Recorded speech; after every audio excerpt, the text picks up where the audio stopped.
Welcome friends, আজকে আমরা হরপ্পা সভ্যতার একটি গুরুত্বপূর্ণ স্থান হরপ্পা, সেই স্থানের বিশেষ যে বৈশিষ্ট্যগুলো রয়েছে সেই বৈশিষ্ট্যগুলো সম্পর্কে আজকের এই ভিডিওতে জানব। তো তার আগে ভিডিওটি তোমরা শেয়ার করতে ভুলবে না, আর সম্পূর্ণ হরপ্পার বৈশিষ্ট্য জানার জন্য অবশ্যই ভিডিওটি না টেনে শেষ পর্যন্ত দেখবেন। চলুন আমরা দেখে নেই আজকের এই অঞ্চল খনন করে বিশেষ বিশেষ যে স্থানগুলি পাওয়া গেছে। তো প্রথমত এখানে বলা রয়েছে 2 সারিতে 6টি করে ইট দিয়ে বাঁধানো একটি শস্য সংরক্ষণের স্থান পাওয়া যায়, আর এই 12টি স্থান মহেঞ্জোদারোতে পাওয়া বিরাট একটি শস্যাগারের সমান। 2 নম্বর হলো কফিনের সাহায্যে সমাধি ক্ষেত্রে কবরস্থ করা হতো।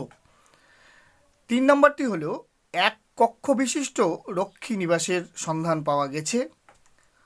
4 নম্বর মেসোপটেমিয়ার সঙ্গে সরাসরি ব্যবসা বাণিজ্যের আদান প্রদানের সন্ধান পাওয়া গেছে এই হরপ্পা নামক স্থানে। 5 নম্বর হলো লাল বেলে পাথরের তৈরি মস্তকবিহীন পুরুষ মূর্তির খোঁজ পাওয়া গেছে এই হরপ্পা নামক স্থানে। এবং 6 নম্বরটি হলো পাথরের মধ্যে স্ত্রী জননেন্দ্রিয়ের চিহ্নের খোঁজ পাওয়া গেছে।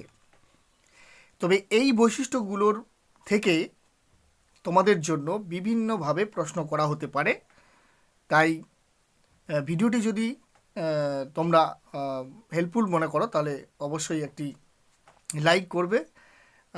এইভাবেই কিন্তু আমরা আজকে হরপ্পার এই যে 6টি বৈশিষ্ট্য, প্রধান বৈশিষ্ট্য, এই বৈশিষ্ট্যগুলো তোমরা কিন্তু মনে রাখবে। তো তোমরা যদি আর এই চ্যানেলে নতুন ভিজিট করে থাকো তাহলে অবশ্যই চ্যানেলটিকে সাবস্ক্রাইব করবে এবং ফেসবুক প্রোফাইলটিকে ফলো করতে ভুলবে না। Thank you for watching this video.